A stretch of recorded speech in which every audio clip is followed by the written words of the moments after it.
Bundle, दो वस्तुओं के विभिन्न संयोगों को बंडल कहा जाता है।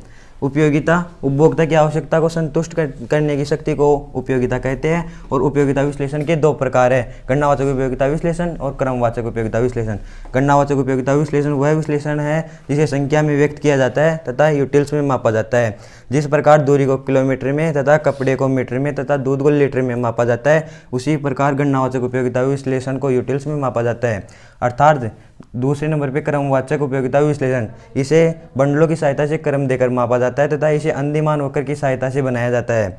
और अंदिमान वक्र वह वक्र होता है जो दो वस्तुओं के विभिन्न संयोगों को दर्शाता है तथा उपभोक्ता उसमें तटस्थ रहता है। कुल उपयोगिता, एक निश्चित समय और निश्चित कीमत पर वस्तु की सभी इकाइयों से प्राप्त जो उपयोगिता होती है उसे कुल उपयोगिता कहते हैं। सीमांत उपयोगिता, एक अतिरिक्त इकाई का उपभोग करने पर कुल उपयोगिता में जो परिवर्तन आता है उसे सीमांत उपयोगिता कहते हैं।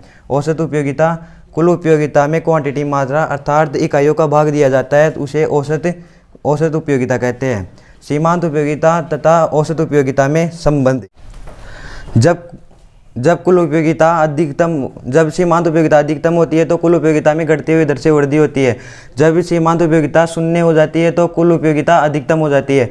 जब सीमांत उपयोगिता ऋणात्मक होती है तो कुल उपयोगिता में कमी आना प्रारंभ हो जाता है। फिर अंदिमान वक्र, अंदिमान वक्र वह वक्र होता है जो दो वस्तुओं के विभिन्न संयोगों को दर्शाता है। तटस्थ मानचित्र वह मानचित्र होता है दो वस्तुओं के विभिन्न संयोगों को एक से अधिक तटस्थ वक्र द्वारा दर्शाया जाता है। तटस्थ मानचित्र की विशेषताएं, ये दाएं से बाईं तरफ गिरते हुए होते हैं तथा ये एक दूसरे को स्पर्श नहीं करते और इनमें समान दूरी रहना आवश्यक नहीं है। और तटस्थ वक्र लंबवत सरल रेखा में नहीं होते, तटस्थ वक्र क्षैतिज सरल रेखा में नहीं होते हैं। आर्समान सीमांत प्रतिस्थापन की दर, आर्समान सीमांत प्रतिस्थापन की दर वह दर होती है जिसमें एक वस्तु की अधिक इकाइयाँ प्राप्त करने के लिए कुछ वस्तुओं का त्याग करना पड़ता है और वह त्याग ही आर्समान सीमांत प्रतिस्थापन की दर होती है। बजट सेट, दो बंडलों के सेट को बजट सेट कहा जाता है। उपभोक्ता का बजट उपभोक्ता की आय है या उसके पास पर्याप्त धन है तथा वह अपने बजट के अनुसार वस्तुओं एवं सेवाओं का क्रय करता है। बजट रेखा वह रेखा है जिसमें बंडलों की लागत तथा उपभोक्ता की आय कम या बराबर हो सकती है। मांग, निश्चित समय एवं निश्चित कीमत पर वस्तु की मांगे जाने वाली मात्रा को मांग कहते हैं। मांग का नियम,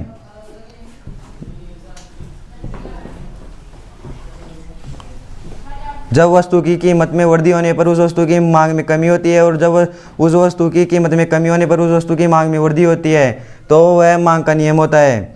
बाजार मांग वह मांग होती है जिसमें विभिन्न उपभोक्ताओं द्वारा वस्तु की मांगे जाने वाली मांग मात्रा को बाजार मांग कहा जाता है। सामान्य वस्तुएं, जब उपभोक्ता की आय में वृद्धि के साथ साथ उसकी मांग में भी वृद्धि होती है तथा जब उपभोक्ता की आय में कमी के साथ साथ उस वस्तु की मांग में भी कमी होती है तो सामान्य वस्तुएं कहलाती है। निम्न स्तरीय वस्तुएं वे वस्तुएं होती है जब उपभोक्ता की आय में वृद्धि के साथ साथ उस वस्तु की मांग में कमी होती है तथा उपभोक्ता की आय में कमी के साथ साथ उस वस्तु की मांग में वृद्धि होती है। निम्न स्तरीय वस्तुएं कहलाती है। स्थानापन्न वस्तुएं वे वस्तुएं होती है जो एक दूसरे के स्थान पर प्रयोग में ली जाती है, उसे स्थानापन्न वस्तुएं कहते हैं। जैसे कि चाय और कॉफ़ी। पूरक वस्तुएं वे वस्तुएं होती है जो साथ साथ में प्रयोग ली जाती है, जैसे कि पेट्रोल और गाड़ी, चाय और पेन, चाय और चीनी।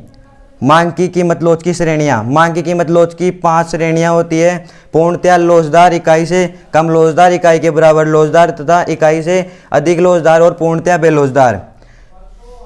पूर्णतया लोचदार वह मांग होती है जिसमें वस्तु की कीमत स्थिर रहती है तथा उस वस्तु की मांग में कमी या वृद्धि होती है। इकाई से कम लोचदार, जब वस्तु की मांग में आनुपातिक परिवर्तन कीमत में आनुपातिक परिवर्तन से कम होता है तो इकाई से कम लोचदार मांग होती है।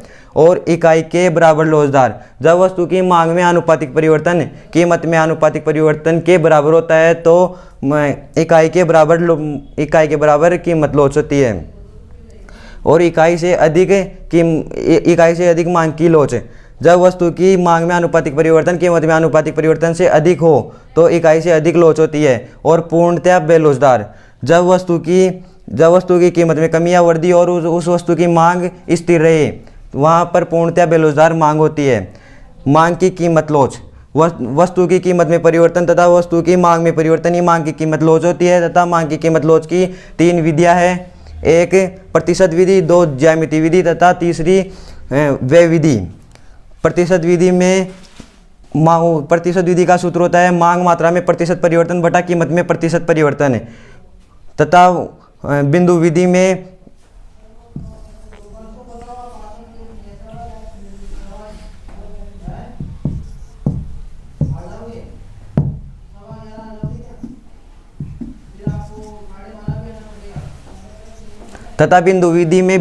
बिंदु के नीचे का भाग ऊपर तथा ऊपर का भाग नीचे रखा जाता है।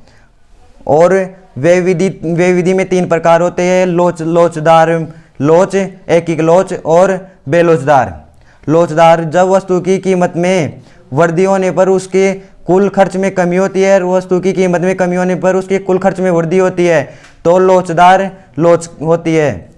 और एकिक लोच, जब वस्तु की कीमत में कमी या वृद्धि हो और उसका कुल खर्च स्थिर हो, वहाँ पर एकिक लोच होती है। और बेलोचदार, जब वस्तु की कीमत में वृद्धि होने पर उसके कुल खर्च में भी वृद्धि होती है और वस्तु की कीमत में कमी के कारण उसके कुल खर्च में भी कमी होती है, वहाँ पर बेलोचदार लोच होती है।